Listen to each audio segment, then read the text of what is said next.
Assalamualaikum warahmatullahi wabarakatuh.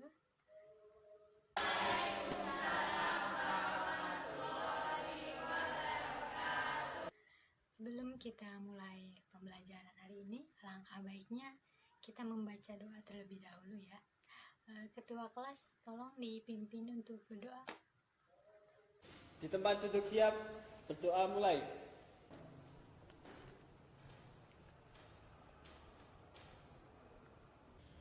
Selesai. Gimana kabar kalian hari ini? Sehat, Bu. Alhamdulillah sehat ya. Masuk semua kan hari ini?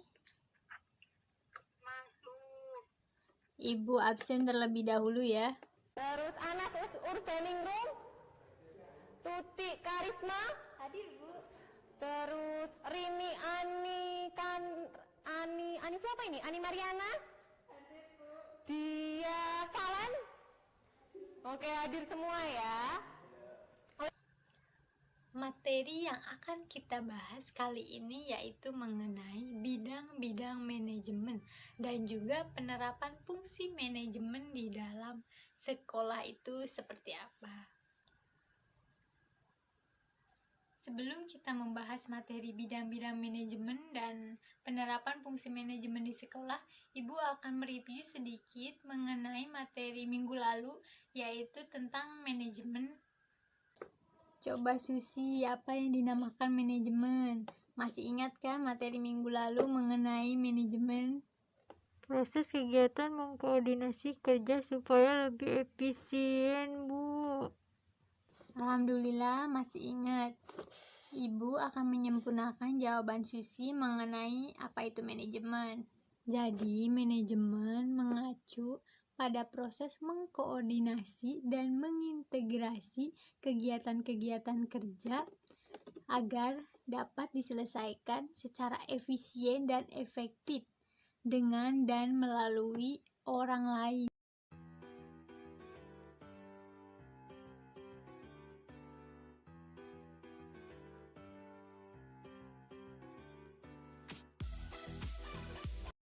Selanjutnya kita akan membahas materi kita hari ini yaitu mengenai bidang-bidang manajemen. Nah, dalam satu organisasi atau perusahaan tertentu tidak hanya terdapat satu departemen yang mengurus semua pekerjaan. Hal ini karena adanya prinsip pembagian kerja yang mengharuskan adanya bagian-bagian khusus yang mengurasi pekerjaan tertentu. Bidang manajemen tersebut dibagi berdasarkan bentuk pekerjaan yang berbeda antara satu sama lainnya agar hasil yang diperoleh efektif dan efisien sehingga tujuan perusahaan dapat tercapai dengan baik. Bidang-bidang manajemen meliputi 4 bagian. Yang pertama, manajemen produksi. Yang kedua, manajemen keuangan. Yang ketiga, manajemen sumber daya manusia. Dan yang terakhir, manajemen pemasaran. Nah, Ibu akan menjelaskan yang pertama yaitu manajemen produksi. Nah, manajemen produksi ini bertanggung jawab atas dihasilkan keluaran atau output yang sesuai dengan permintaan dan kebutuhan konsumen dengan kualitas baik dan harga yang terjangkau, serta disampaikan tepat pada waktunya. Nah, yang kedua ada manajemen keuangan. Nah, manajemen keuangan ini meliputi bagaimana memperoleh dana dan juga bagaimana untuk menggunakan dana tersebut. Yang ketiga ada manajemen sumber daya manusia. Nah, SDM ini yang melaksanakan kegiatan perencanaan, pengorganisasian, pengawasan sehingga efisien dan efektivitasnya dapat ditingkatkan semaksimal mungkin. Nah, yang keempat ada manajemen pemasaran. Manajemen pemasaran ini bertugas untuk mempertahankan pertukaran yang menguntungkan dengan pembeli untuk mencapai tujuan organisasi. Sebelum Ibu melanjutkan ke materi selanjutnya, apakah ada yang ingin ditanyakan? Oh, Ibu rasa cukup ya karena nggak ada yang ingin bertanya. Berarti paham semua ya. Materi selanjutnya yaitu penerapan fungsi manajemen di dalam sekolah. Nah, tadi kan kita udah ngebahas tentang bidang-bidang manajemen. Nah, sekarang penerapan fungsi manajemen di sekolah itu seperti apa? Nah, di papan tulis sudah ada struktur organisasi sekolah kita, tapi ini masih kosong. Jadi tugas kalian itu nanti mengisi struktur organisasi. Nah, jadi sekarang kalian melakukan observasi ke ruang guru.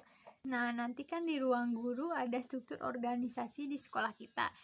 Jadi kalian itu tulis apa saja yang ada dalam struktur organisasi sekolah kita. Misalkan paling atas nih ada kepala sekolah. Nah, kalian tanya tuh tugas dari kepala sekolah itu seperti apa. Ada yang masih kurang paham terkait tugas tadi yang sudah Ibu jelaskan? Ibu, kita ke ruang gurunya udah langsung dapet izin apa gimana ya, Bu? Oh, untuk itu Ibu sudah konsultasi sebelumnya ya, bahwa kelas 10 nanti akan melakukan observasi ke ruang guru. Jadi kalian tinggal masuk aja, nanti diarahin sama ada guru juga, ada kepala sekolah, pokoknya mereka juga akan mengarahkan kalian kok. Ibu rasa dapat dipahami ya terkait tugas observasi tersebut.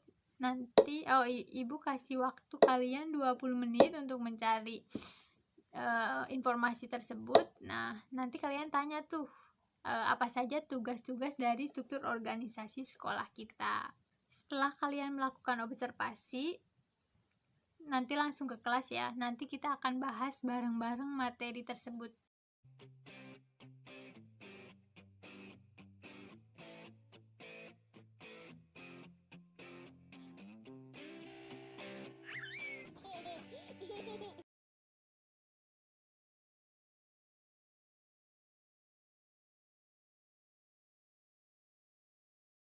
Nah, sekarang Ibu akan membagi menjadi 2 kelompok ya.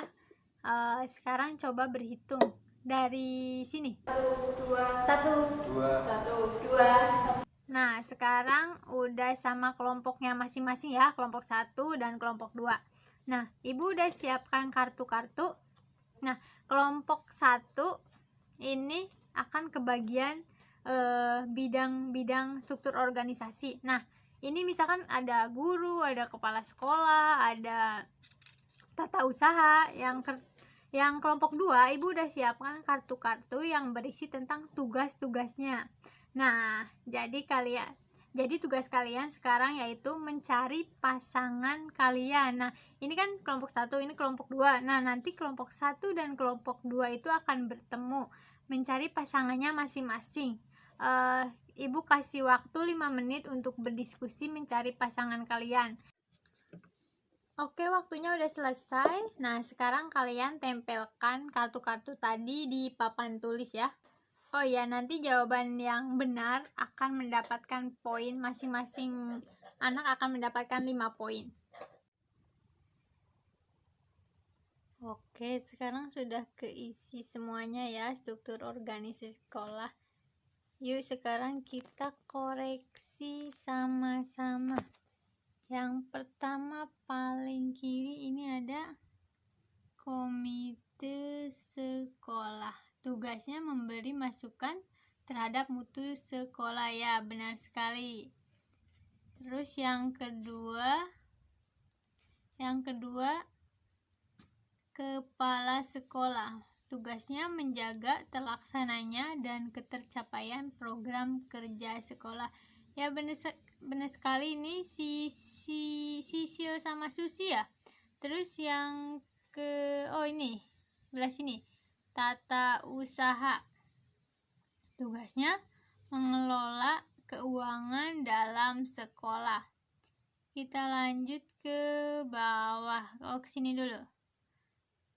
Wakil kepala sekolah sarana. Tugasnya menyediakan sarana prasarana. Benar sekali. Terus selanjutnya ke wakil kepala sekolah kurikulum. Di sini menyusun pembagian tugas guru dan jadwal pelajaran. Ya, benar. Selanjutnya ada kesiswaan. Ini bertugas untuk membina kegiatan ekstrakurikuler. Selanjutnya Humas menyelenggarakan bakti sosial dan karya wisata.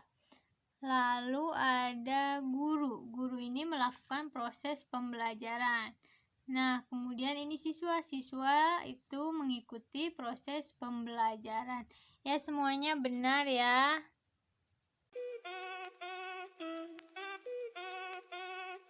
Tadi kita sudah mempelajari bidang-bidang manajemen, lalu sama penerapan fungsi manajemen di sekolah kita. Nah, sampai sini ada yang ingin ditanyakan? Ibu kira nggak ada yang ingin bertanya ya? Berarti semuanya sudah paham? Jadi sekarang ibu yang akan nanya kepada kalian. Tadi ibu sudah sebutkan apa saja yang ada dalam bidang-bidang manajemen. Nah, sekarang ibu akan bertanya kepada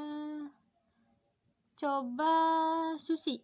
Nah, Susi coba sebutkan bidang-bidang dalam manajemen. Masih ingat kan tadi? Manajemen produksi, keuangan, SDM, dan juga pemasaran, Bu. Itu, Bu. Yap, benar apa yang tadi dikatakan Susi, bahwa ibu kan tadi sudah bilang bahwa bidang manajemen itu ada 4. Yang pertama ada manajemen produksi, yang kedua ada manajemen keuangan, yang ketiga ada manajemen sumber daya manusia, nah yang terakhir ada manajemen pemasaran. Nah, itu tadi bidang-bidang dalam manajemen. Nah, sekarang ibu akan kasih tugas dikumpulkan untuk minggu depan ya. Tugasnya yaitu kalian buat atau cari struktur organisasi, bisa dari internet, Google ya. Struktur organisasi perusahaannya itu bebas, mau perusahaan apa terserah kalian, dan juga beserta tanggung jawab dari bidang struktur organisasi tersebut ya. Jadi itu tugas buat minggu depan dikumpulkan.